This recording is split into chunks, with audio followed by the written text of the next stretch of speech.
I don't want to start this video off too sad, but unfortunately, Tony Todd, our king, has left us. He has gone on, and we will see him in heaven someday. Oh, yeah, for sure. For sure.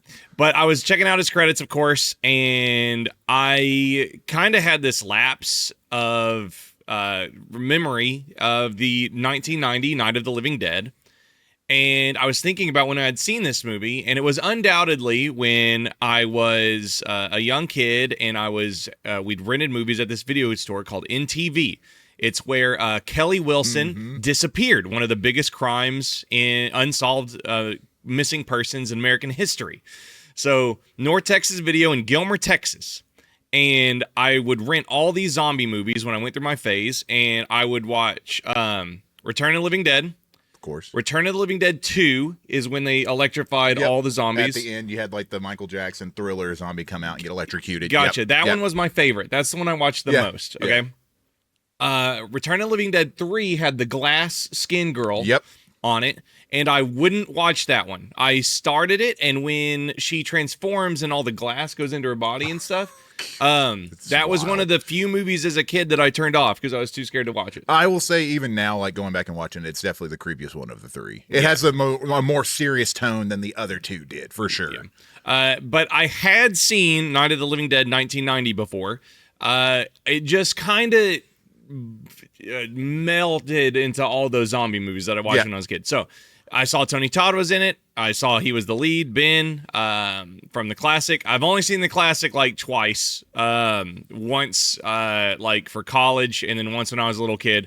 I don't particularly think it's the best just because I'm not an old movie guy. But I will say it is like, you know how Mario 64 was like the first 3D platforming game on N64?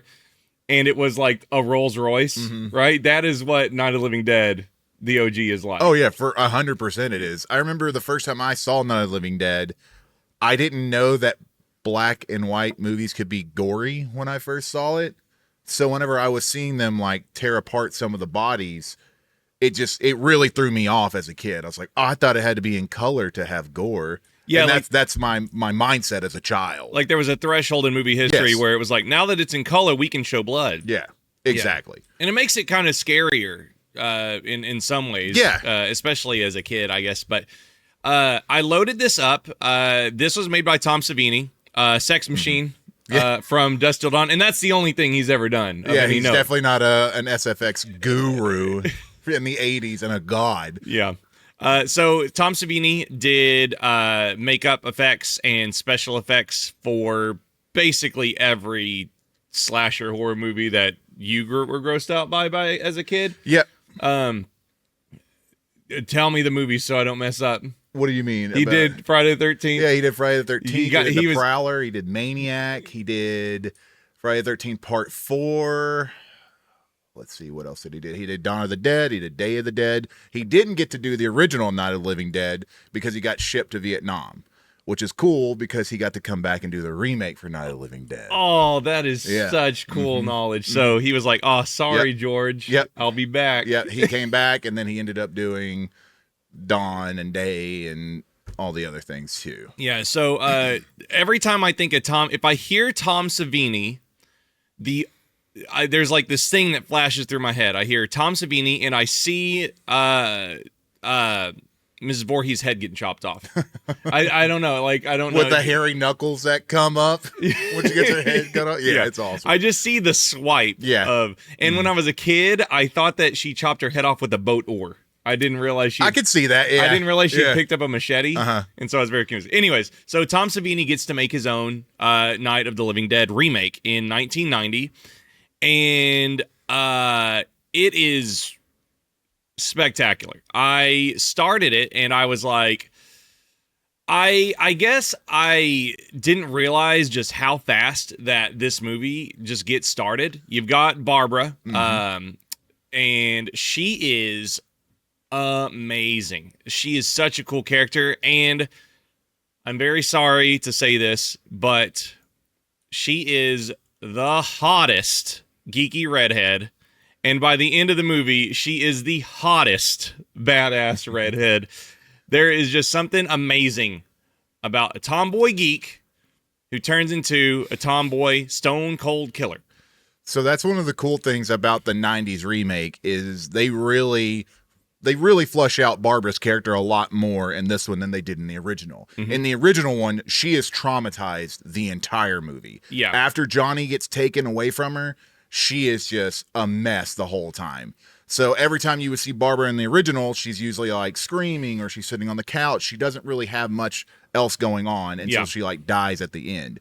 In the remake, it's different. Yeah. She comes in, Johnny gets taken away from her, and a really horrible death. Yes. They end up tripping, and whenever he falls, his head hits like a piece of stone and just snaps his neck. Yeah, so Barbara and Johnny are visiting Johnny's their mother. Their mother's grave. Mm-hmm. And just, people come out of the ground, right?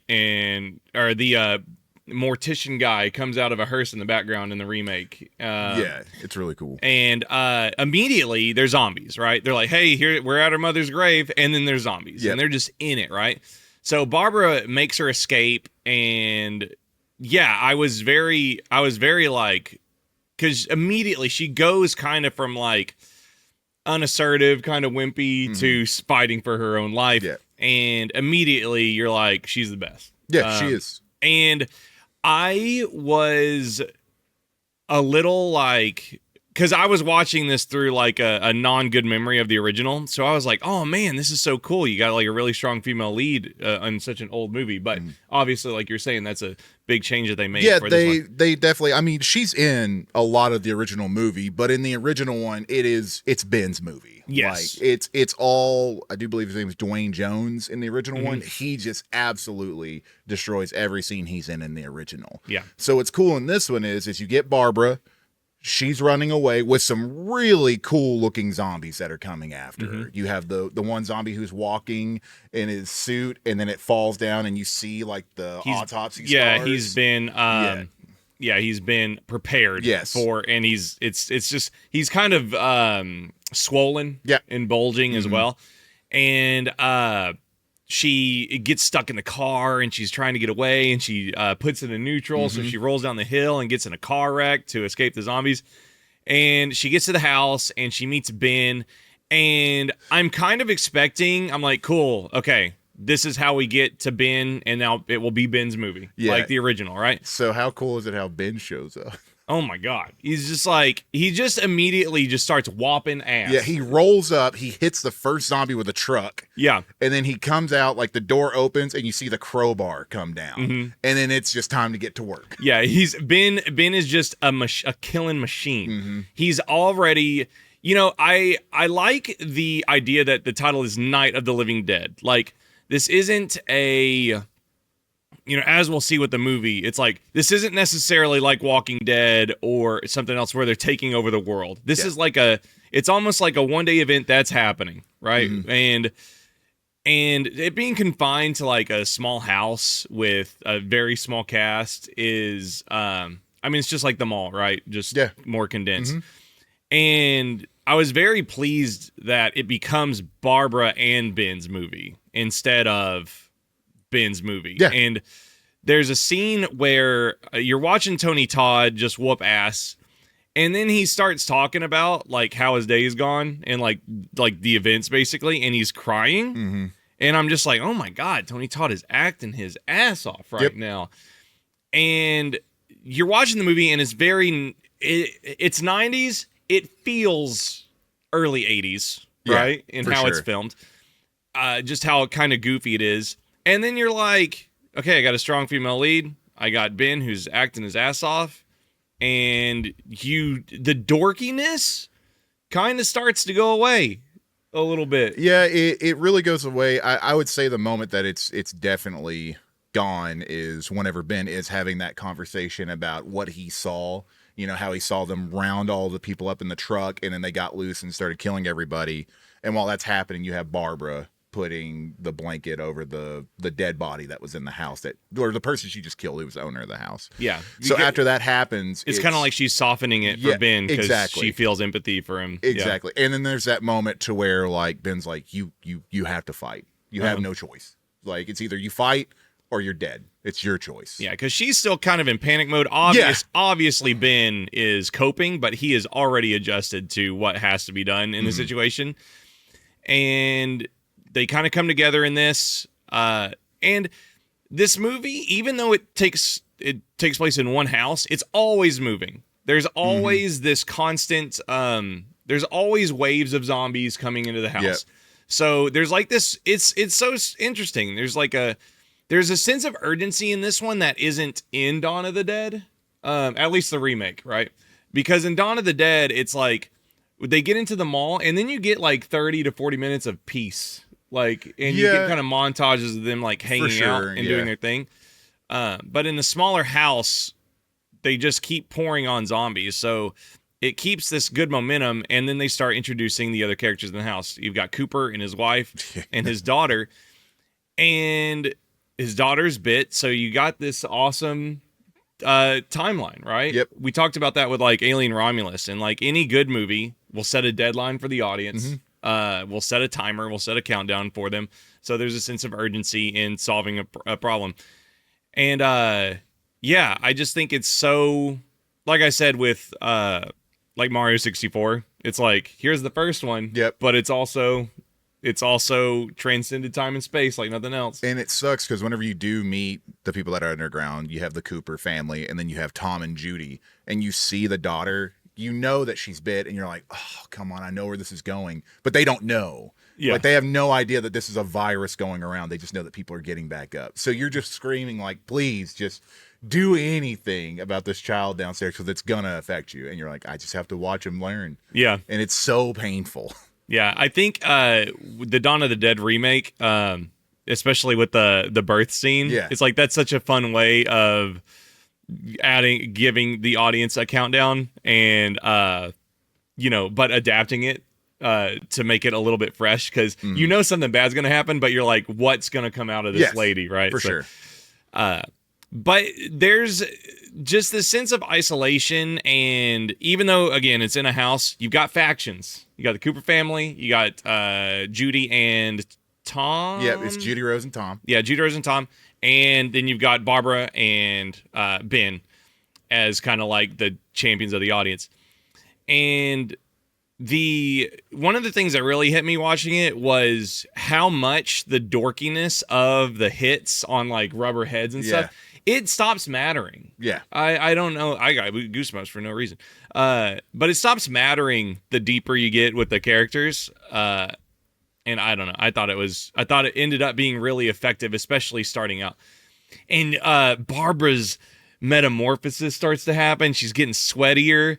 I felt like a little perverted. Sean just got a crush. I've got the biggest crush on Barbara. He's just got a crush going on right now on Barbara. But I love that, obviously in the beginning she's dressed like very demure and stuff, but like as she kicks more ass, she gets sexier.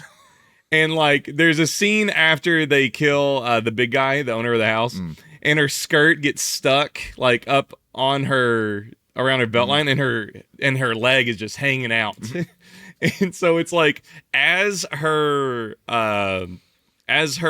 kill count goes up, her like she gets upgrades. Yeah, she gets upgraded. Right? She prestiges. Yeah, yeah. But it's cool because you're talking a lot about Barbara, and Barbara is the smartest person in the whole movie. She's the one that tells them. She goes up to Ben and she says, "Hey, I think we can just walk past them. Look how slow they're moving. We can do this. We just go past them. It'll be fine." And you could tell that Ben is like, that's a good idea, but I've seen how fast they swarm out there. We have to be careful. We need to come up with a plan before we go out. And that's reinforced by how they seem real fine outside, but then they'll crash by the dozens on the house and the windows and like the boarding up scenes and things like that. I think the thing about how it plays out in the end is I wasn't sure if I liked how hard it was, because in the original, Grayson was reminding me that eventually, as the body count and everybody dies, Barbara dies, right? Yeah, Barbara gets pulled out of the house by Johnny, which is her brother. So there's a huge zombie ambush that happens on the house. Barbara gets taken out. She sees her brother. She gets brought out into the crowd of the zombies and gets killed off, which then just leaves Ben. Yes. Yeah. And Ben dies to a lynch mob who mistake him for a zombie. They're going around and they're killing all the zombies that are in the area. One of them sees in the house and they see something moving. They go, hey, there's one right there. Shoot him. And they shoot Ben, who is the only survivor. So the ending is very, very downbeat. Yeah, yeah. And obviously reflective of like a post-civil rights, movement. And like, cool. They killed all the zombies and then like they kill the black guy. The hero of our film. Yes. So it's very sad. But like Mario, it's perfect, right? Mm-hmm. Like they didn't that as like barbaric as it was to, like conservative, like that's too people who would hate comic books and Elvis Presley, right? Like to go that extra mile to say something in your zombie movie is, it would have done fine just because of how outrageous and horrifying it was, right? But then it also has something to say. It is awesome. But in this one, Barbara makes her escape by doing what she said. She's walking through and she's just kind of like wandering around, and she's got her gun trained on zombies if they get too close, right? And she makes her escape and she gets found by a lynch mob. And Ben goes to the bottom and he finds the key to the gas in the basement. And then he starts laughing and he lights a cigarette and stuff like that. Well, he throws his cigarette on the ground. Oh, and yeah. He's laughing at it because he's like, of course, the one place we didn't look was the place downstairs where Cooper was the whole time. Yes, and Cooper had basically, since he had isolated his family, he doomed them all. Yes. Cooper's selfishness is what kills everybody in the house. And the only reason why Ben didn't go is because Ben was shot. He had a shootout with Cooper. Ben was shot and couldn't go with Barbara because he would slow him down. And of course, Cooper's daughter had turned and Barbara smokes her. Barbara's just laying there like shoots her. And so Barbara is with the lynch mob now, and she looks around, and this was like really disturbing stuff. It was like it reminded me of like Negan's crew from Walking Dead, or a lot of parts from Stephen King's The Stand. But basically, the lynch mob, it's bikers, country folk, hunters, right, that are having the time of their lives. And it's different because it's isolated in that the humans have won, right? It doesn't seem like any human is scared of zombies right now. They've hung him from trees, they're shooting him, they're doing zombie cockfights. And Barbara is just kind of looking around, and she's just, she's obviously seeing that, this is worse. Almost. The zombies attack. They see that, or she sees that the people who are surviving are not exactly the best people that should be. Yeah, and so she's kind of like lamenting how, I kind of took it as, this is filtered out good people, right? And now we're left with monsters that are worse than zombies. And we go back to the house. I was expecting them to shoot Ben. And they do, but it's because Ben was a zombie. I was waiting for Ben to like say Barbara's name or something. And then they shoot him. Like to show that he was a conscious human. But Ben is a zombie. And then Cooper comes around the corner, having survived his gunshot wounds, and Barbara just smokes him, right? Just domes him. And she's like, there's another zombie. I got him. It's really sad whenever Ben pops up because, one, you realize how tall Tony Todd is. He's big. Huge. But whenever he pops up, his head is on like the top of the doorway, and he looks over at Barbara right before he gets shot, and you can tell there's probably that last moment left in humanity that just goes away, and Barbara has to see it. Yeah. And she's obviously bummed out, but I don't know. I thought the ending was like pretty damn haunting, especially for a 90s movie.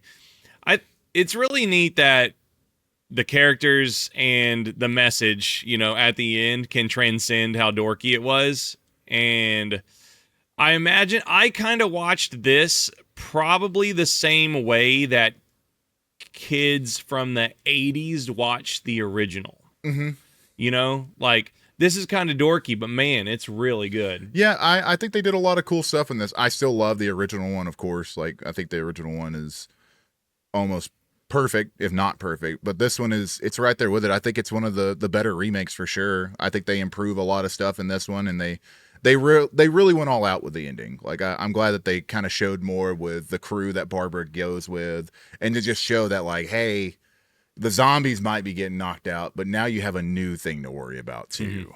Yeah. But yeah, super glad that you told me to go watch it. Tony Todd, Rip, you're the man. If you like this and you want to see us review other classics, drop it down in the comments. Let us know if there's anything you want to see. We'll totally run them down. But Night of the Living Dead 1990, we watched it for free on YouTube. Yeah. But it's a great watch. It's an easy watch. And I got a big old crush on Barbara. It made my heart hurt. I was like, oh, man. I wish I could get trapped in a zombie house. I love how that's a takeaway. Super good movie. Oh, my gosh, it's so much fun. Barbara.